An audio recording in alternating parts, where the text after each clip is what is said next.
Bismillahirrahmanirrahim. Rabbi zidni ilma. My dear students, we have started secondary biology. आज हम शुरू कर रहे हैं इसका चैप्टर नंबर 2 और इस चैप्टर नंबर 2 के टॉपिक का नाम है सपोर्ट एंड मूवमेंट। आइए देखते हैं इस पर्टिकुलर चैप्टर में क्या क्या चीज़ें हैं और किस सीक्वेंस के साथ हैं। Yes my dear students, chapter number 16 secondary biology और टॉपिक का नाम है सपोर्ट मूवमेंट। ये आपकी बुक में मेंशन है। इसमें एक चीज मैंने और ऐड किया, that is called as a locomotion. पहले हम लोगों को इन लफ्जों को समझना है। What is meant by the support. Support का मतलब होता है सहारा, राइट? तो हम अगर मैं अपनी बॉडी को देखूं या किसी प्लांट की बॉडी को देखूं तो उसमें मुझे दो किस्म की चीजें नजर आएंगी। एक को हम बोलते हैं सॉफ्ट बॉडी पार्ट्स और एक को हम बोलते हैं hard body parts. So what is the logic of having hard body parts? Definitely इसके पीछे एक ही लॉजिक है कि हम उसके ऊपर नरम चीज़ों को अटैच कर सकते हों ताकि उन्हें सहारा मिल सके, राइट? तो हम देखेंगे कि हमारी बॉडी में कौन कौन से सॉफ्ट टिश्यूज़ हैं और उन्हें हमारे कौन कौन से हार्ड टिश्यूज़ ने क्या दी हुई है, सपोर्ट दी हुई है, सहारा दिया हुआ है। तो पहला हमारा टास्क ये होगा। फिर उसके बाद my dear students, next term is movement. Movement का मतलब क्या है कि मैं एक जगह पे खड़ा हूं। जाहिर है इस वक्त भी मैं एक जगह पे खड़ा हूं because I am not changing my position with respect to my surroundings. लेकिन अगर आप मेरी इस वाली मूवमेंट को देखें तो जाहिर है मैंने क्या किया है। अगर आप इस पर्टिकुलर लाइन को ही देख रहे हैं तो इस वक्त मैं इस लाइन के करीब हूं, इस वक्त मैं इस लाइन से क्या हो गया हूं, दूर हो गया हूं। तो now I am changing my position with respect to my surrounding, it is called as locomotion. अगर मैं एक जगह पे खड़ा खड़ा ही अपने हाथों को हिला रहा हूं या अपनी आंखों को मूव कर रहा हूं ऊपर, कभी नीचे, कभी दाएं, कभी बाएं, राइट? तो ये है मेरे आई बॉल की मूवमेंट।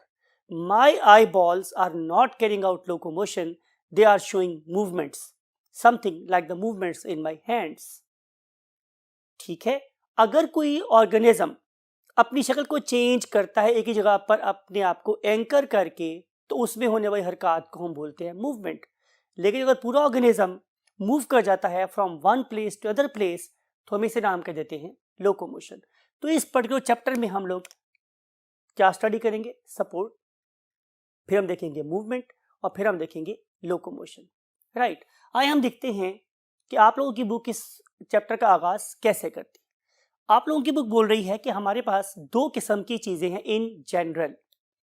हम पुरानी क्लासिफिकेशन को बेस कर रहे हैं। हमारे पास सिर्फ दो ही किस्म के ऑर्गेनिजम्स थे, उनमें से एक का नाम मेरे पास क्या था? यस, परफेक्ट, आपने बिल्कुल ठीक बोला है, प्लांट्स।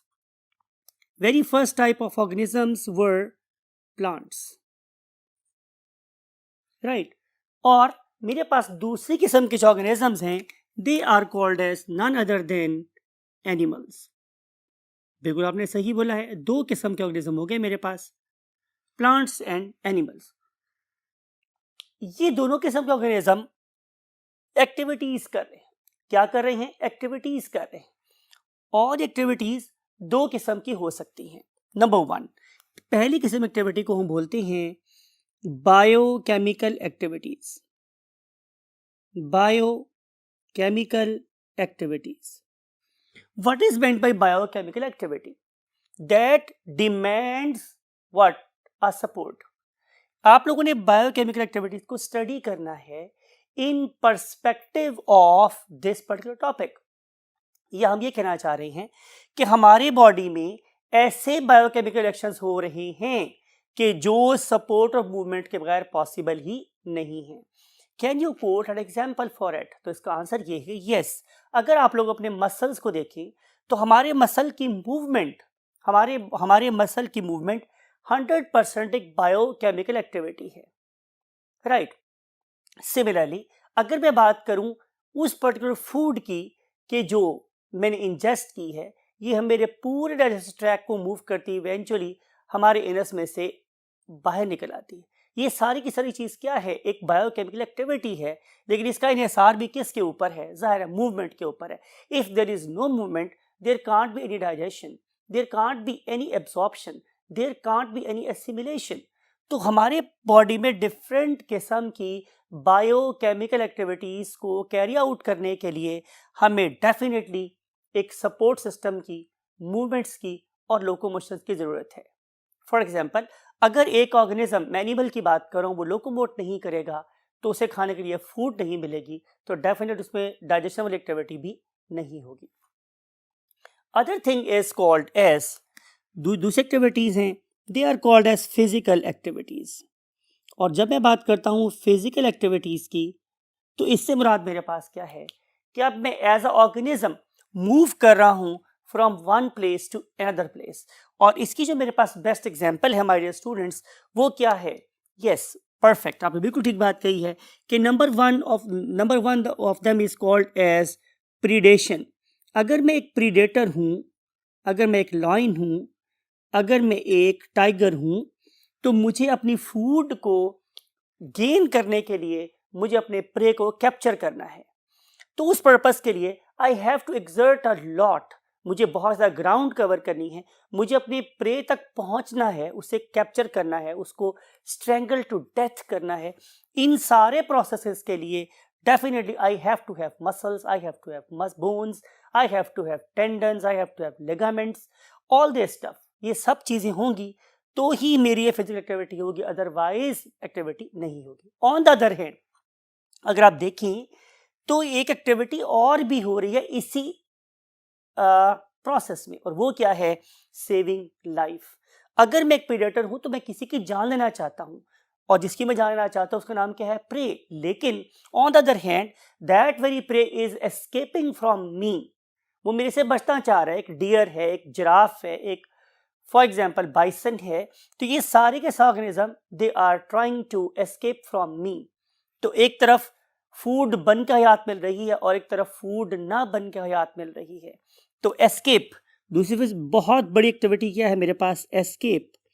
अगर मैं एक क्या हूं स्टूडेंट्स? प्रे, तो एस्केप होने में ही मेरी जिंदगी है। तो एस्केप होना एक और फिजिकल एक्टिविटी है दैट सोलली 100% किस पे डिपेंड कर रही है? जाहिर है सपोर्ट पे, लोकोमोशन पे और मूवमेंट्स पे। अब अगर आप दो किस्म के कैटेगरीज को देखें, मीन प्लांट्स को और एनिमल्स को, तो आपको क्या नजर आएगा माय डियर स्टूडेंट्स कि दो किस्म के ऑर्गेनिज्म दो डिफरेंट किस्म के कैरेक्टरिस्टिक्स शो करते हैं।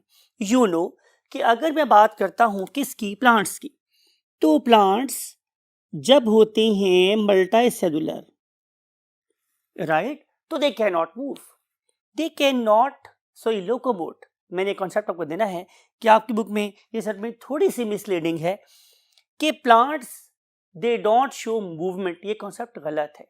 प्लांट्स मूवमेंट तो शो करते ही हैं, लेकिन जब प्लांट्स यूनिसेलुलर होते हैं, समथिंग लाइक एल्गी और समथिंग लाइक वॉल्वॉक्स, से टर्म्स आपने सीख ली हैं, पढ़ ली हैं आप लोगों ने, तो उस टाइम पे these organism they can move, they can carry out locomotion.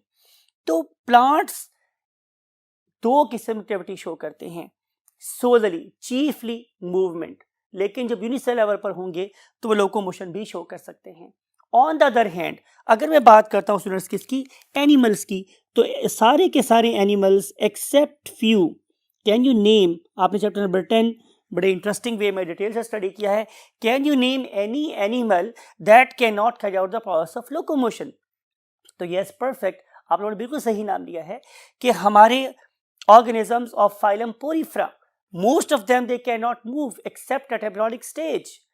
So animals usually carry out the process of locomotion with few exceptions. Those are known as what? Sessile organisms. Sessile animals cannot carry out locomotion. Otherwise, most of the animals they can change their position with respect to its surrounding. तो हम इसे क्या बोलेंगे? Locomotion. क्या organisms को सिर्फ movement और locomotion के लिए ही चाहिए है क्या सपोर्ट? तो आंसर इज नो। आइए देखते हैं कि इसके अलावा और क्या क्या चीजें हैं कि जिसके लिए इस ऑर्गेनिज्म को, इन ऑर्गेनिजम्स को सपोर्ट भी चाहिए, उन्हें मूवमेंट भी करनी चाहिए और उन्हें लोकोमोशन भी करनी चाहिए। So let's move to the next part of the board.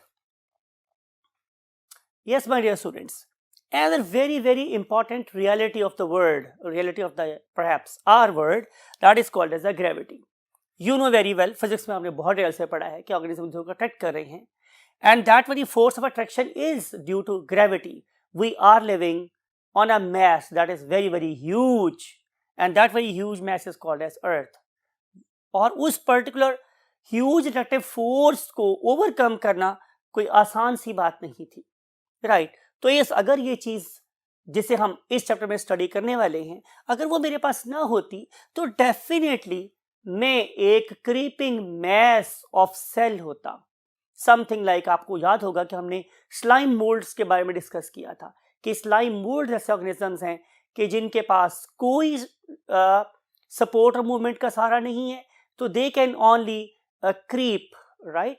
फिर आपने एक और टॉपिक पढ़ा था, एक और ऑर्गेनिज्म पर नाम था प्लाज्मोडियम, और Plasmodium was also a creeping mass of about 1 foot. तो मैं बात कर रहा हूं कि अगर हमें कोई शेप गेन करनी है, पहली बात लिख रहे हैं, अगर हम लोगों को कोई ना कोई शेप गेन करनी है, और दूसरा we have to stand against the gravity, और हम लोगों को एक अपराइट पोस्चर लेना है, चाहे ये प्लांट है चाहे ये एनिमल है। I am using the word upright posture.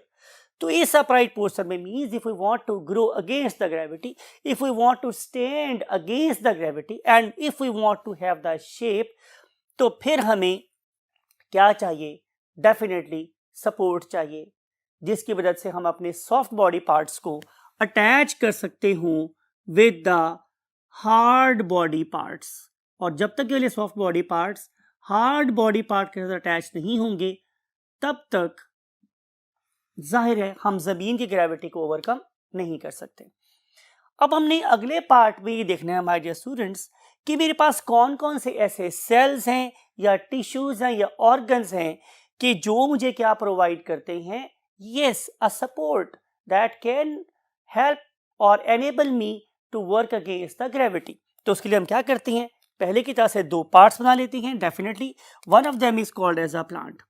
और अगर मैं प्लांट की बात करूं तो मुझे प्लांट में 3 किस्म के सेल्स नजर आते हैं।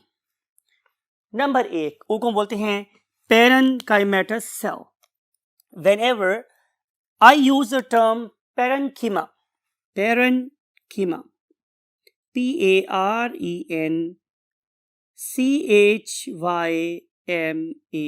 पेरेन्कीमा। Parenchyma are basically living sales.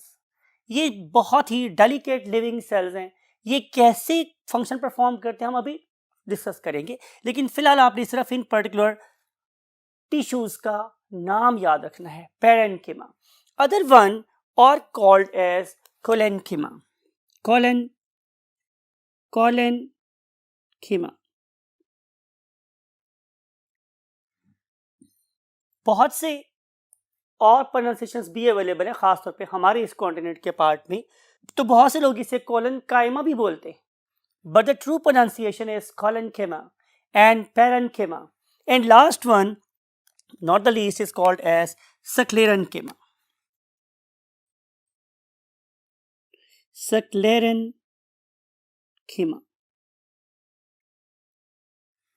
Right.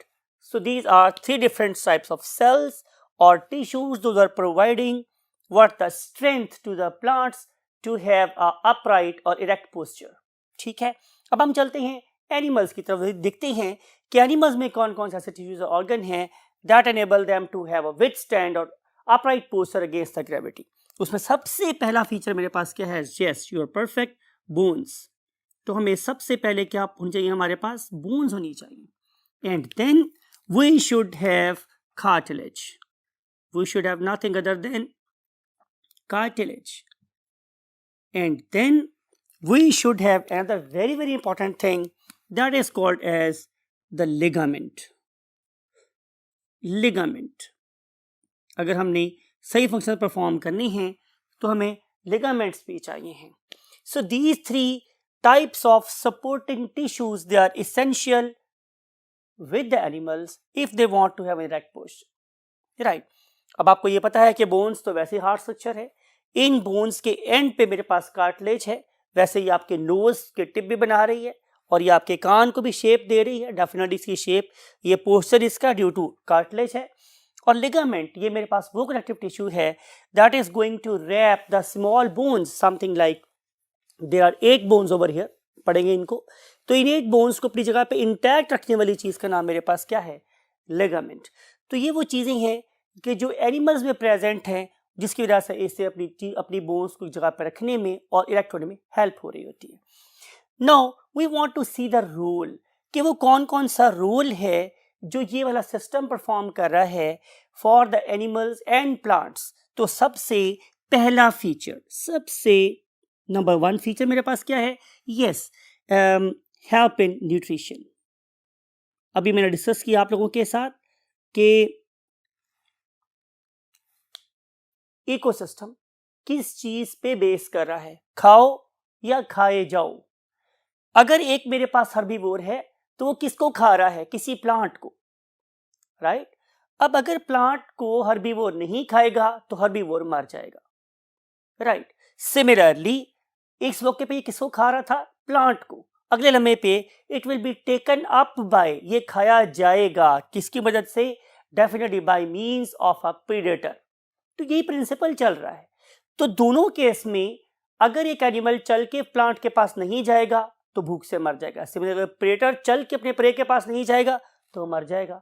तो इस लिहाज से न्यूट्रिशन के साइकिल को कंटिन्यू करने के लिए डेफिनेटली मुझे इसी पर्टिकुलर सिस्टम की जरूरत है, that is called as support system. And then other thing is कि not only I have to have nutrition but also I should try to discover new habitats। ठीक है, तो discovery of new habitats, discovery of new habitats कि मुमकिन है अल्लाह ताला ने हिजरत में बहुत बरकत रखी है। अगर आप एक पीस ऑफ लैंड से मूव करें और दूसरी पीस ऑफ लैंड में जाएं तो मुमकिन है आप लोगों को बेटर क्वालिटी की फूड मिल जाए, जहाँ पे आप ज़्यादा अच्छे तरीके से ग्रो कर सकते हो और ज़्यादा अच्छे तरीके से अपने नंबर को इंक्रीज कर सकते हो। तो इस लिहाज से एक और थर्ड चीज़ जो किसी एक स्पीशीज को इस कुराए अर्ज पे कायम रखने के लिए ज़रूरी है, that is called as of course reproduction. तो टू फाइंड न्यू मेट्स, तो अपने न्यू मेट्स को फाइंड करने के लिए भी क्या चाहिए है, या न्यू रिप्रोडक्टिव पार्टनर्स लिख लें, वो फाइंड करने के लिए भी क्या चाहिए थी? ये वाला सिस्टम, राइट? इसके अलावा एक और चीज that is again very very important, वो क्या है मेरे पास? शेल्टर। कि आप लोगों को बीइंग ऑर्गेनिज्म हमें नए नए एरियाज में जाना चाहिए, एक शेल्टर फाइंड करना चाहिए कि जहां हम लोग अपने प्रेडेटर और प्रे के रिलेशनशिप से बाहर आके ज़्यादा सेफ एनवायरनमेंट में क्या कर सकते हो? अपने नंबर को इंक्रीज कर सकते हो। तो ये वो रोल्स हैं जो ये वाला सिस्टम हमारे लिए परफॉर्म कर रहा है। यहाँ पर भी इस टॉपिक को रोकेंगे और इस पर्टिकुलर लेक्चर में ये देखेंगे कि इस पर्टिकुलर चैप्टर का स्कोप क्या है, what is coming up next, इस पर्टिकुलर चैप्टर में आगे क्या क्या आने वाला है। इसको देखने के लिए let's move to the last part of the board, let's go there. Yes my dear students, हम देखेंगे कि हमारे इस चैप्टर में what is coming up next, आगे हमें क्या क्या देखने को मिलेगा इस चैप्टर में। आप ये भी देख सकते हैं, इसे कह सकते हैं कि what is the scope of the chapter. तो पहली बात, number 1, look at the plants. Plants में हम सबसे पहले देखेंगे कि हमारे पास सपोर्ट के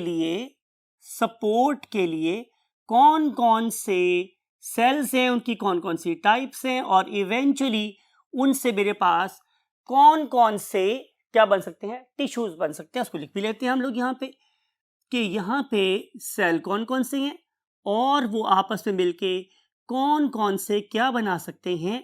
टिश्यूज बना सकते हैं। फिर उन टिश्यूज की लोकेशन क्या है, उन पर्टिकुलर टिश्यूज की स्ट्रक्चर क्या है, उस स्ट्रक्चर की क्या इंपॉर्टेंस है, ये सारी की सारी बातें हम एक पूरे लेक्चर में आपके साथ स्टडी करेंगे। फिर प्लांट्स में एक और बड़ा इंपॉर्टेंट कॉन्सेप्ट है and that very concept is called as secondary growth, right? आप लोगों की बुक में एक पूरा टॉपिक स्टडी किया गया है, that is the significance of secondary growth, right? तो आपको पता है, बिल्कुल आप ग्रेड में पढ़ के आए हैं कि there are 2 types of growths. One of them is called as primary growth. और प्राइमरी ग्रोथ में क्या होता है कि ऑर्गेनिज्म वर्टिकली ग्रो करता है। यस, प्लांट्स की बात हो रही है, keep this thing in your mind कि अगर प्लांट की हम बात करेंगे तो जब प्लांट वर्टिकली ग्रो कर रहा होता है, अपनी लेंथ में इजाफा कर रहा होता है, तो हम उसे क्या बोलते हैं कि yes it is primary growth. लेकिन किसी खास ग्रोइंग सीजन में किसी खास लेंथ को गेन करने के बाद plant stops it vertical growth और फिर वो स्टार्ट करता है अपनी लेटरल ग्रोथ। लेटरल का मतलब है साइड की तरफ ग्रोथ इंक्रीज करता है, यानी कि वो ग्रोथ तुम किसी सर्कल में तमाम अतराफ पे होगी, जिसकी वजह से पौधे की जड़ में, पौधे के स्टेम में, पौधे के पेट्योल वगैरह में, पौधे की ब्रांचेस की थिकनेस में इजाफा होता है। And that particular circular thickness is called as girth. हम उसे क्या बोलते हैं स्टूडेंट्स? गर्थ। तो हम देखेंगे कि इन ऑर्गेनिज्म की गर्थ में, मोटाई में कैसे कैसे इजाफा हो सकता है और इसकी क्या इंपॉर्टेंस है, और अगर ये नहीं होगी सेकेंडरी ग्रोथ तो नुकसान क्या होगा, राइट। तो ये सारी की सारी बातें हम यहाँ पे स्टडी करेंगे। फिर आप लोगों की बुक में एक बहुत ही VVIP very very important topic है जिसके बारे में, जिसके रिलेटेड बहुत से क्वेश्चंस आप लोगों से पूछे जाते हैं, and that very topic is called as plant movements. Plant movements. तो हम बिल्कुल बहुत डिटेल के साथ एक पूरा लेक्चर इसके ऊपर लेंगे और आप लोगों से इंशाल्लाह सैर हासिल डिस्कशन करेंगे कि अगर प्लांट्स लोकोमोशन नहीं कर रहे तो पहला रब्बुल इज़्ज़त ने उन्हें कौन कौन सी मूवमेंट्स से नवाजा है कि they are dwelling very successfully on the face of earth. ठीक है, और हम उनसे क्या क्या छीन रहे हैं कि इनकी मूवमेंट्स ख़त्म हो रही हैं या ख़त्म हो गई हैं। Next is growth substances. अगर आप लोग क्या देखेंगे स्टूडेंट्स, प्लांट को देखेंगे तो उनमें भी आप लोगों की तरह से ग्रोथ सब्सटेंसेस पाए जाते हैं। फॉर एग्जांपल, अगर आपको याद हो तो ग्रेड 9 में आप लोगों ने पढ़ा था कि आपके पास एक हार्मोन है, उसका नाम क्या है? Growth hormone. जिस ऑर्गेनिज्म में ग्रोथ हार्मोन होगा वो बड़ा होगा और जिस ऑर्गेनिज्म में ग्रोथ हार्मोन नहीं होगा वो बहुत छोटा रह जाएगा। एक हमारे स्टेज बड़े मशहूर स्टेज एक्टर हैं समथिंग लाइक कोडू, तो हम ये कह सकते हैं कि शायद उनमें ग्रोथ हार्मोन कम हो गया या कम रह के जिस तरह का छोटा हो गया। तो growth substances are essential for the normal growth. तो हम स्टडी करेंगे कि प्लांट के अंदर कौन कौन सा ग्रोथ हार्मोन है, कौन कौन सा ग्रोथ सब्सटेंस है और वो प्लांट को किस तरीके से ग्रो करवाता है और किस तरीके से वो प्लांट की अल्टीमेट शेप डिटरमाइन करने में प्लांट की हेल्प कर रहा होता है। तो ये भी एक छोटा सा मगर बड़ा इंपॉर्टेंट टॉपिक आपकी बुक में स्टडी किया गया है। Now let's move to the second and the major component of the chapter, that is called as the animals. तो एनिमल्स के अंदर हम सबसे पहले देखेंगे कि एनिमल्स की दो टाइप्स हैं। उनमें से जो पहली टाइप है उसका नाम मेरे पास क्या है? Invertebrates. You know very well कि एनिमल की पहली टाइप मेरे पास कौन सी है? इनवर्टिब्रेट्स। और ये जो इनवर्टिब्रेट्स है इनके अंदर कौन कौन सा स्केलेटन होता है? तो आंसर इज कि पहली टाइप के स्केलेटन को हम नाम देते हैं हाइड्रोस्टैटिक स्केलेटन। Hydrostatic skeleton. इसमें किसी भी स्ट्रक्चर की शेप उसके एक्वाडायनामिक और हीमोडायनामिक और सिलोमोडायनामिक फीचर की वजह से होती है। इसका मतलब ये है कि इन ऑर्गेनिज्म के सेल्स में, इन ऑर्गेनिज्म की बॉडी के अंदर एक फ्लूइड भरा हुआ होगा। That may be the water, that may be stomach fluid, that may be blood, that may be lymph, और इस पर्टिकुलर चीज की वजह से इसकी शेप मेंटेन रहती है। For example, look at this balloon. इस बैलून में कोई हवा नहीं है। जब इसमें कोई हवा नहीं है तो इसकी कोई शेप भी डेफिनेट नहीं है। इसको आप कोई भी फोर्स लगाए अपनी शेप को चेंज कर लेता है। लेकिन अगर आप इसी पर्टिकुलर बैलून में सिर्फ और सिर्फ हवा भर दें, now it has assumed a shape, right. तो इस पर्टिकुलर एयर की वजह से ये सिंपली अब इसको प्रेस करना मुश्किल हो गया है। Same is the case with the hydrostatic skeleton. अगर मैं किसी पर्टिकुलर बैलून में देखें मैं पानी भर दूं तो जाहिर है अब इसकी टेनेसिटी, इसका टेनिशियसपन और ज्यादा हो गया है as compared to simple air. तो यही वाला काम हमारा हाइड्रोस्टैटिक स्केलेटन कर रहा है in various forms of animals. देखेंगे, स्टडी करेंगे डिटेल के साथ कि ये वाला स्केलेटन कहाँ कहाँ पाया जाता है और ये किस तरीके से ऑर्गेनिजम्स को शेप देता है या उन्हें मूवमेंट्स करने में या लोकोमोट करने में हेल्प कर रहा होता है। Next thing is that is again for invertebrates और हम इसे नाम देते हैं what exoskeleton, exoskeleton. And whenever we use the term exoskeleton, इसका मतलब है exo mean बैरूनी और skeleton का मतलब होता है ढांचा.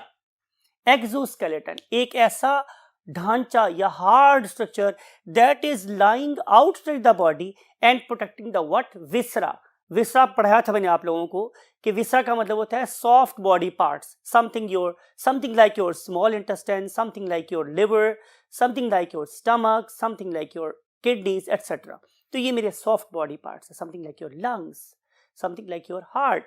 तो ये सारे सॉफ्ट बॉडी पार्ट्स हैं.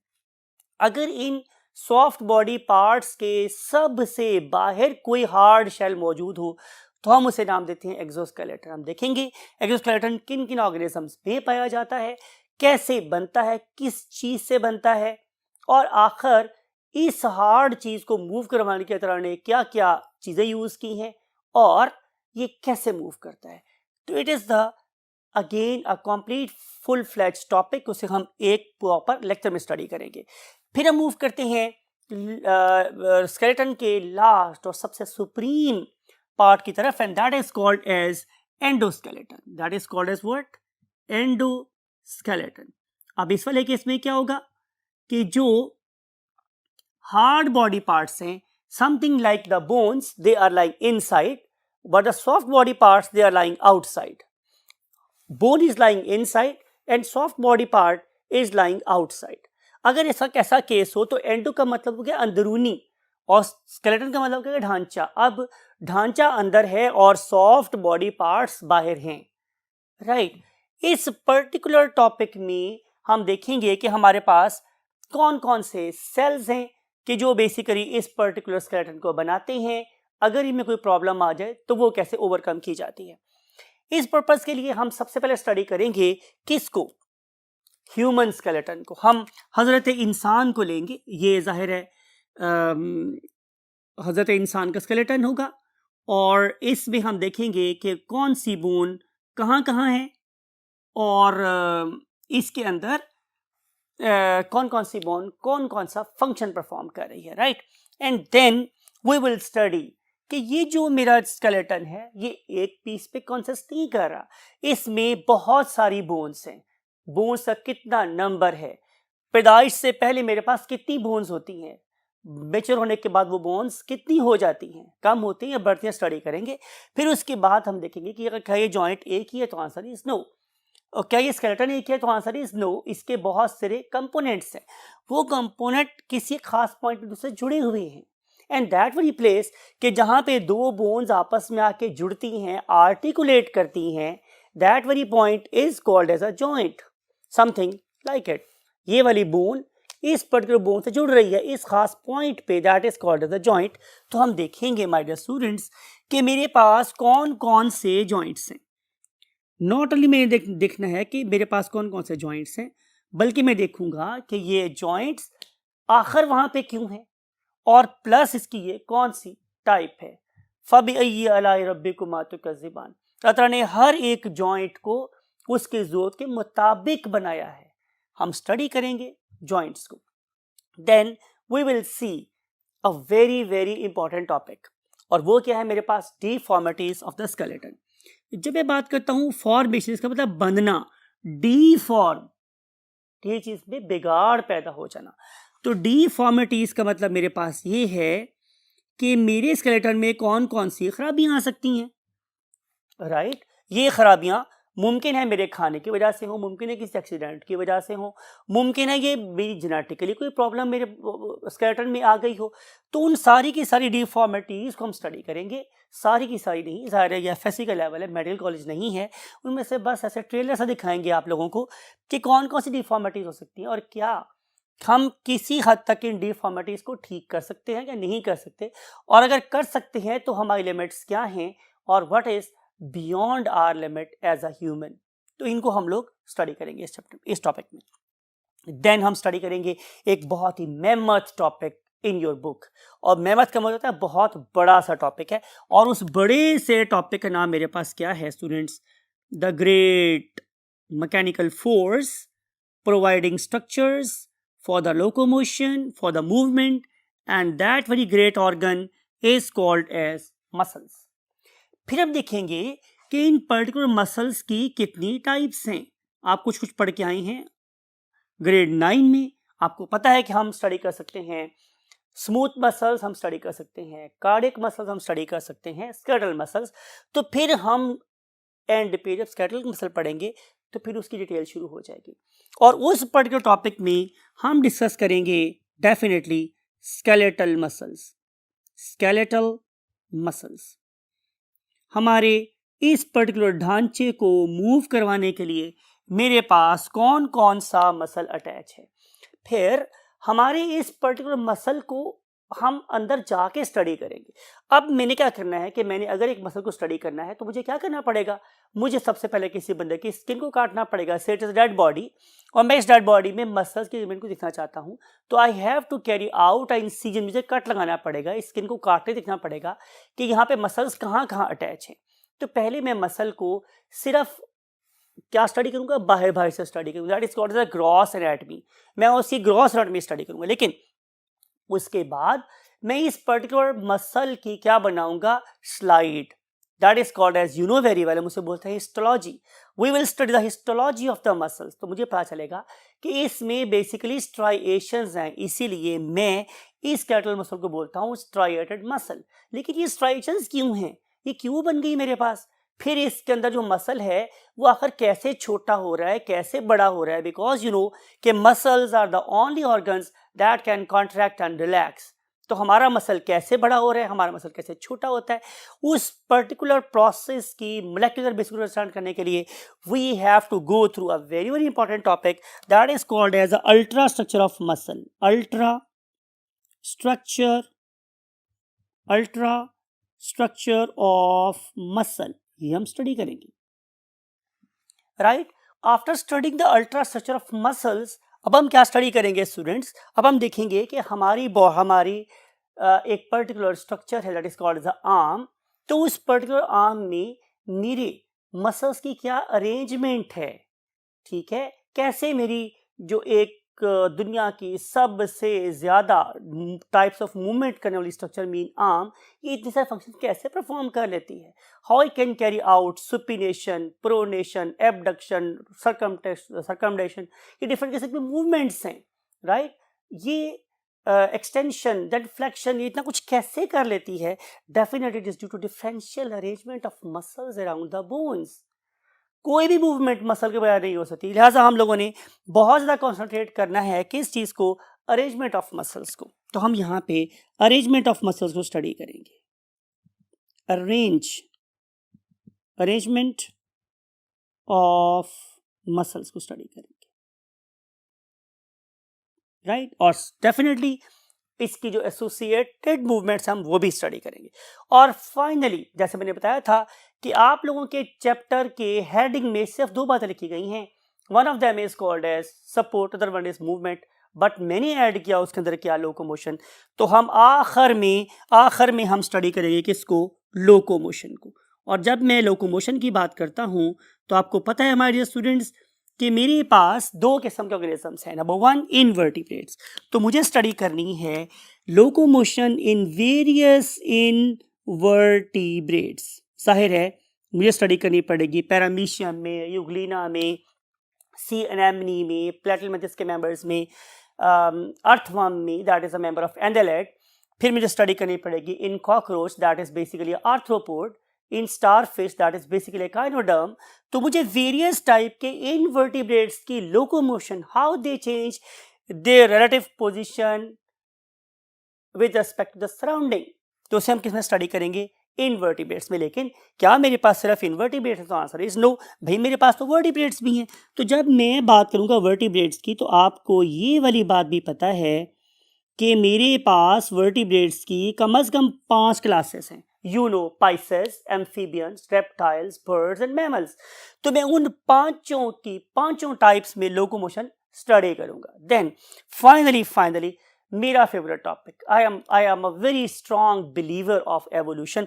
तो मैं देखूंगा कि आखिरी टॉपिक में क्या हुआ, किस तरीके से एवोल्यूशन हुई इन स्केलेटन ऑफ वेरियस ऑर्गेनिजम्स, कैसे बोन्स ने अपने आप को मॉडिफाई किया, कैसे जॉइंट्स ने अपने आप को मॉडिफाई किया, कैसे मसल्स की अरेंजमेंट आपको मॉडिफाई किया, और फिर वेरियस टाइप्स ऑफ लोकोमोशन हो सकी इन वर्टिब्रेट्स। फॉर एग्जांपल पाइसेस में क्या था, वो कैसे चेंज हुए कि हमारे पास एम्फीबियन वैसी लोकोमोशन आई, फिर उसमें क्या चेंज आई कि रेप्टिलियन लोकोमोशन हुई, फिर उसमें क्या चेंज आई कि हम एवियन लोकोमोशन मीन फ्लाई करने के काबिल हुए, और हम various types of locomotion study करेंगे in the terms of evolution in mammals. तो ये है हमारा सारा चैप्टर का स्कोप कि हम इस चैप्टर में क्या क्या पढ़ने वाले हैं। आइए बहुत क्विकली इसे एक दफ़ा फिर देखते हैं, जस्ट यूजिंग 1 मिनट, कि हम इस चैप्टर में क्या क्या पढ़ने वाले हैं। We shall discuss the plant, then we discuss the support and its types, then we shall discuss the cells, something like parenchyma, collenchyma and sclerenchyma cells, and then we shall see the what secondary growth. Then we shall discuss plant movement in detail, and finally we will discuss the what growth substances. तो ये जो मेरे पास एक block है, it is regarding the plants. That is not the very big part. जो असल part है वो मेरे पास क्या है, एनिमल्स का। एनिमल्स का स्टडी करेंगे हम, इनवर्टिब्रेट्स, उसमें हम डिफरेंट टाइप के स्केलेटन को स्टडी करेंगे। Hydrostatic skeleton, exoskeleton, endoskeleton, then we shall discuss a typical endoskeleton of a human being। फिर हम देखेंगे कि उसमें कौन कौन से जॉइंट्स हैं, फिर हम देखेंगे उसमें कौन कौन से डिफॉर्मिटीज हैं, क्या हम उसको इलाज कर सकते हैं कि नहीं कर सकते। फिर हम स्टडी करेंगे joint mammoth topic, that is called as a muscles, फिर हम उसकी टाइप स्टडी करेंगे। Then we shall discuss the internal structure of the muscle, वो कैसा है, फिर हम स्टडी करेंगे उसका अल्ट्रा स्ट्रक्चर, फिर हम देखेंगे उसमें एनर्जी कहाँ से आती है, उसमें कैल्शियम का क्या रोल है, फिर हम स्टडी करेंगे अरेंजमेंट ऑफ द मसल्स के मेरी बॉडी में जो डिफरेंट किस्म की मूवमेंट्स हो रही हैं उसके लिए मसल्स की अरेंजमेंट का कितना बड़ा कंट्रीब्यूशन है, जिसकी वजह से दुनिया के टाइप्स ऑफ मूवमेंट्स है वो पॉसिबल है। और फाइनली हम देखेंगे लोकोमोशन, के लोकोमोशन इनवर्टिब्रेट्स के डिफरेंट ग्रुप्स में कैसे कैसे होती है, वर्टिब्रेट्स से डिफरेंट ग्रुप में कैसे कैसे होती है, और अगर ये वैरायटी है तो उसमें एवोल्यूशन का क्या रोल है। So this is all for this particular lecture. अगले लेक्चर में हम आप लोगों से मिलेंगे with the topic and that is called as support in plants. Till the very next you can say meeting, I would like to say you Allah